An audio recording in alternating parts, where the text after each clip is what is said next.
श्री शिवाय नमस्तुभ्यम। दोस्तों, आप सभी लोग जानते हैं कि 15 अप्रैल 2024 को चैत्र नवरात्रि सोमवार सप्तमी तिथि आने वाली है। दोस्तों, इसी दिन किया जाने वाला पंडित जी द्वारा बताया गया एक लाल फूल और एक सफेद फूल वाला उपाय आप लोगों को जरूर करना चाहिए, क्योंकि दोस्तों ये एक ऐसा उपाय है जो कि इस उपाय को करने के बाद दोस्तों आपको पूरे साल कोई और उपाय को करने की जरूरत नहीं है, क्योंकि इस एक उपाय को करने के बाद आपके घर में इतना धन आएगा कि आप सोच भी नहीं सकते।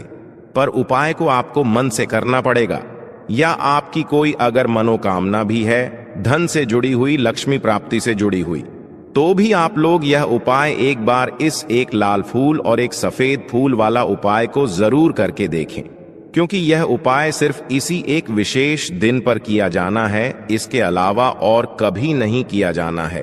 धन प्राप्ति के लिए सबसे बड़ा और सबसे नया यह उपाय पंडित जी ने अपनी अभी की सीहोर की कथा में ही बताया है। मैं जिस उपाय को आज हम आपको बहुत अच्छे से समझाने वाले हैं, इस वीडियो को देखने के बाद इस उपाय को समझने के लिए आपको कोई और वीडियो को देखने की जरूरत नहीं पड़ेगी। तो चलिए दोस्तों, उपाय को शुरू करते हैं। देखिए, यह दिन इतना खास होता है, इतना महत्वपूर्ण होता है। देखा गया है कभी कभी बड़े बड़े पूजा पाठ अनुष्ठान से जो मनोकामना पूर्ण नहीं होती है, वह चैत्र नवरात्रि का 5वां दिन एक छोटे से उपाय करने से ही आपकी मनोकामना पूर्ण हो जाती है। और बहुत सारे लोगों ने इस उपाय को किया भी है और उनको इस उपाय को करने का फल भी जरूर मिला है। अगर आप लोग भी इस उपाय को चैत्र नवरात्रि सप्तमी के दिन करना चाहते हैं, तो आप इस उपाय को पहले अच्छे से समझ लेना, सुन लेना, उसके बाद करना। आपको इस उपाय का फल जरूर मिलेगा। और इस उपाय को करने से आपके घर में चाहे किसी भी प्रकार की दुख और समस्या क्यों ना चल रही हो, आपको उसका कारण भी नहीं पता है कि भाई ये समस्या किस कारण से चल रही है, उसका कुछ भी कारण हो सकता है, जैसे पितृदोष हो सकता है, या किसी भी तरह का मंगल दोष भी हो सकता है, और भी बहुत तरह के दोष होते हैं, कुछ भी हो सकता है। पर आपको इस उपाय को करने के लिए अपने दोष को पता लगाने की भी जरूरत नहीं है। चैत्र नवरात्रि सप्तमी के दिन इस एक लाल फूल और एक सफेद फूल वाला उपाय को आप लोगों को कर लेना है। दोस्तों, अब हम समझते हैं इस वाले उपाय को हमें करना किस समय है। एक लाल फूल और एक सफेद फूल वाले उपाय को हमें चैत्र नवरात्रि सप्तमी के दिन करना किस समय। तो देखिए, इस उपाय को करने का जो समय है वो सुबह का समय है और शाम का समय भी है। अब देखिए, यहां पर हम मुख्य रूप से सुबह का समय नहीं बोलेंगे, क्योंकि देखिए सप्तमी प्रदोष व्रत है, और आप सभी लोग जानते हैं प्रदोष व्रत के दिन का प्रदोष काल का मतलब शाम का जो समय होता है ना, इस दिन भगवान शिव जी का सबसे प्रिय दिन होता है। तो आप लोग इस एक लाल फूल एक सफेद फूल वाले उपाय को सुबह के समय भी कर सकते हो और शाम के समय प्रदोष काल में भी कर सकते हो। सुबह के समय अगर कर रहे हो तो 10 बजे तक भी अगर उपाय करोगे तो भी आपको उपाय का फल मिलेगा। वहीं अगर शाम के समय कर रहे हो तो इस दिन जरूर शाम के समय का ध्यान रखना कि शाम के 6 बजे से लेकर 7 बजे के बीच में अगर आप इस उपाय को कर सकते हो तो बिल्कुल कर लेना, पूरी कोशिश करना। पर यह बात आपको समझ आ गई कि आप इस उपाय को सुबह और शाम दोनों समय कर सकते हो। मतलब करना आपको एक ही समय है, घर में से किसी एक ही बड़े व्यक्ति को करना है, पर एक ही बार इस उपाय को करना है, दोनों समय नहीं करना है। आपको जो समय अच्छा लगे आप उस समय पर इस वाले उपाय को कर सकते हैं। अब सबसे महत्वपूर्ण बात आती है कि इस उपाय को हमें करना किस लिए है। जैसा कि हमने अभी आपसे बोला कि इस उपाय को करने के बाद आपके जीवन में बहुत सारी खुशियां आएंगी, आपकी मनोकामनाएं पूर्ण होंगी, आपकी धन की समस्या दूर होगी, आपकी पैसों की समस्या दूर होगी। अब देखिए, अगर आप लोग सोच रहे हो कि भाई हमें घर बनाना है पर घर बनाने के लिए पैसा नहीं है, हमें गाड़ी लेना है पर गाड़ी लेने के लिए पैसा नहीं है, हमें जमीन लेना है पर जमीन लेने के लिए पैसों की कमी पड़ रही है। अगर ऐसी ही दिक्कत, परेशानी या किसी भी तरह की धन से जुड़ी हुई समस्या या पैसों से जुड़ी हुई समस्या अगर आपके जीवन में चल रही है तो निश्चित ही ये सप्तमी प्रदोष व्रत आपके जीवन में बहुत सारे फल लाकर दे सकता है। इसीलिए अगर आपके घर में बहुत ज्यादा दिक्कत, समस्या, परेशानी चल रही है, धन से जुड़ी हुई, पैसों से जुड़ी हुई धन की बहुत ज्यादा कमी आ रही है, पैसों की बिल्कुल आवक नहीं हो रही है, तो भाई आप लोगों को इस वाले उपाय को जरूर करना चाहिए। घर में से किसी एक भी बड़े व्यक्ति को अब इस उपाय में करना क्या है वो सबसे पहले हम लोग जान लेते हैं। देखिए, उपाय की सामग्री हम लोग सबसे पहले जानते हैं कि इस उपाय में किस किस चीज की आवश्यकता पड़ेगी। तो देखिए, उपाय का नाम तो एक लाल फूल और एक सफेद फूल वाला उपाय है, पर इस उपाय में कुल मिलाकर 4 सामग्री हमें लगने वाली है, जो कि पंडित जी ने खुद सीहोर वाली कथा में बताया है। और जो हम आपको उपाय बताते हैं वो पंडित जी द्वारा बताए गए होते हैं, वही बताते हैं, अलग से कुछ भी नहीं बताते हैं। तो यहां पर हम लोग समझते हैं कि इस उपाय की सामग्री क्या है। तो देखो, उपाय की जो सामग्री है वो 4 सामग्री हैं, जिसमें से सबसे पहली सामग्री है एक बेलपत्र। एक बेलपत्र क्या होती है? बेलपत्र जो शिव की शिवलिंग पर चढ़ती है। दूसरी चीज है एक शमी पत्र। शमी पत्र वो जो शिवलिंग पर ही चढ़ता है। तीसरी चीज है दोस्तों एक लाल फूल, जो उपाय का नाम है। तो एक यहां पर आपको लाल फूल लेना है। अब ये लाल फूल कौन सा लोगे? देखो, शिवलिंग के ऊपर जो लाल फूल चढ़ता हो उनमें से कोई भी एक लाल फूल पसंद कर लेना, और वो कहीं से तोड़कर या कहीं से खरीद कर लेकर आना, और उस लाल फूल को उपाय में प्रयोग में लेना। उसके बाद में एक सफेद फूल का विशेष रूप से ध्यान रखना। जो सफेद फूल शिवलिंग पर चढ़ता हो सिर्फ वही सफेद फूल लेकर आना, इसके अलावा कुछ मत लेकर आना। तो एक एक मात्रा में ही आपको ये चारों सामग्री चाहिए। एक बेलपत्र, एक शमी पत्र, एक लाल फूल और एक सफेद फूल। ये चारों सामग्री आप लोग तैयार करके रख लेना। सप्तमी के दिन प्रदोष काल में या सुबह के समय जब भी आप इस उपाय को कर रहे हैं, जैसे ही आपके उपाय की सामग्री तैयार हो जाती है तो क्या हम सीधा उपाय को करने के लिए इन चारों सामग्री को लेकर उपाय करने के लिए जा सकते हैं? नहीं तो यहां पर आपको इस बात का ध्यान रखना है कि हम भगवान शिव जी को प्रसन्न करने के लिए तो जा रहे हैं, हम अपनी मनोकामना को पूर्ण करवाने के लिए तो जा रहे हैं, पर हमें यह दर्शा बिल्कुल भी नहीं है कि हम सिर्फ अपने फायदे के लिए भगवान शिव जी के मंदिर में आए हैं। इसीलिए हम इस उपाय को करने के साथ साथ में भगवान शिव जी की पूजन अर्चना के लिए कुछ सामग्री भी जरूर लेकर जाएंगे। जैसे कि सुबह के समय अगर आप उपाय को कर रहे हो इस एक लाल फूल और एक सफेद फूल वाले उपाय को, तो भाई सुबह के समय आपको एक लोटा जल लेकर जाना है। जो लोग प्रतिदिन शिव जी के मंदिर जाते हैं, पूजन अर्चना करते हैं, जल चढ़ाते हैं, फूल, बेलपत्र, बील, गोराल सब कुछ चढ़ाते हैं, भाई वो अपनी पूजन अर्चना वैसी की वैसी ही करना।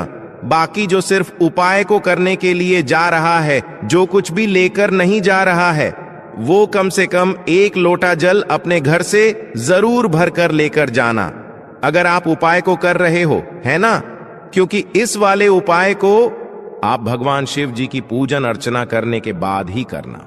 वहीं अगर बात करें शाम के समय की, अगर कोई व्यक्ति शाम के समय प्रदोष काल में इस वाले उपाय को कर रहा है, तो भाई आपको मात्र एक घी का दीपक तैयार करना है। ये बात हम हमेशा बोलते हैं। शाम के समय प्रदोष काल में कोई कर रहे हो ना, तो दीपक का विशेष महत्व होता है।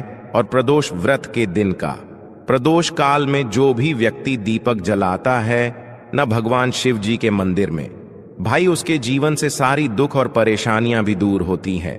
तो भाई इस दिन दीपक का विशेष रूप से ध्यान रखना आप लोग, अगर आप इस उपाय को शाम के समय प्रदोष काल में कर रहे हो, है ना? ये जो दीपक आप लोग लोगे, ये आटे का लोगे। जो आटा आप गूंद दोगे उसके अंदर कुछ भी मत डालना, मात्र सादा आटा गूंद कर उसे तैयार कर लेना और एक मीडियम साइज का दीपक तैयार कर लेना। वो दीपक ना ज्यादा छोटा हो ना ज्यादा बड़ा हो, है ना, उसके बाद में दीपक आपका तैयार हो जाए तो इसके अंदर जो बत्ती रखोगे वो गोल बत्ती रखोगे। देखो, गोल बत्ती भी दो तरह की होगी, एक बाजार की और एक घर वाली। तो कोशिश करना अपने घर में जो रोई रखी हुई है उस रोई से आप लोग एक गोल बत्ती अपने ही हाथों से बनाओ। उपाय का फल अच्छा मिलता है। भगवान शिव जी जल्दी प्रसन्न होते हैं। जब हम किसी भी उपाय को अपने हाथों से परिश्रम करके तैयार करते हैं तो आपको उस दीपक के अंदर एक गोल बत्ती रख देनी है। इसके अंदर जो चीज आप लोग डालोगे वो डालोगे शुद्ध देसी गाय का घी।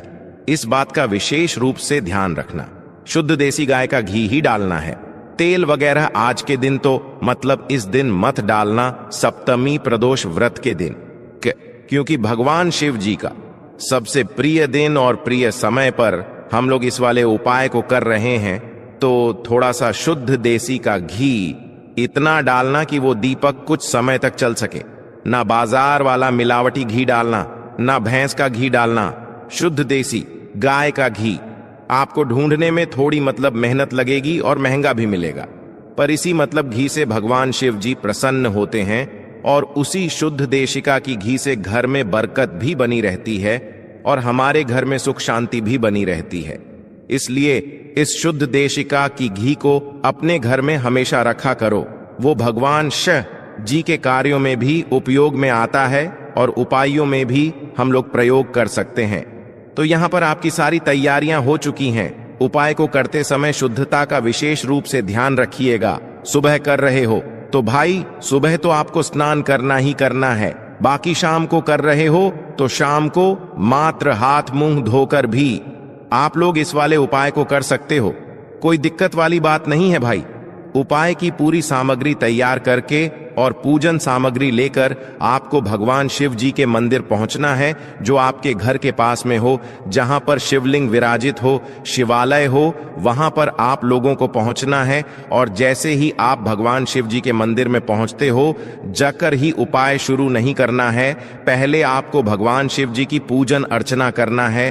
पूजन अर्चना कैसे करोगे? सुबह के समय गए हो तो एक लोटा जल वगैरह जो भी पूजन सामग्री लेकर गए हो, उससे पहले पूजन सामग्री आप लोग मतलब पूजन भगवान शिव जी की कर लो।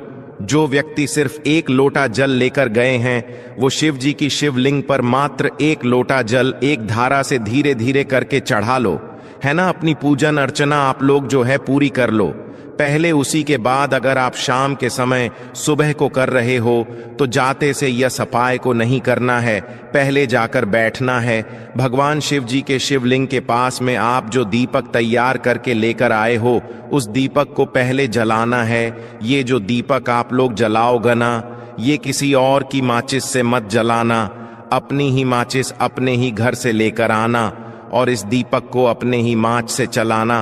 अगर आपने मंदिर की माचिस या किसी और की माचिस ले ली इस उपाय को करने में, इस उपाय का फल उस व्यक्ति को भी थोड़ा बहुत मिल जाएगा।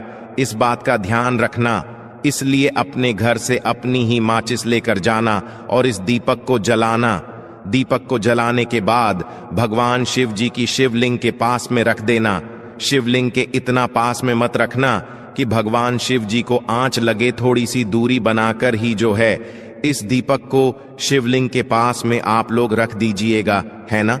अब जैसे ही आपकी पूजन अर्चना हो जाती है, भगवान शिव जी के शिवलिंग के सामने या आसपास कहीं पर भी बैठ जाइए उपाय को करने के लिए। और उपाय को करने से पहले आप लोग अपनी वह चारों पूजन सामग्री निकाल लीजिए। उपाय की जो सामग्री है वो निकाल लीजिए और भगवान शिव जी के शिवलिंग के ऊपर एक माता अशोक सुंदर जी का स्थान देख लीजिए।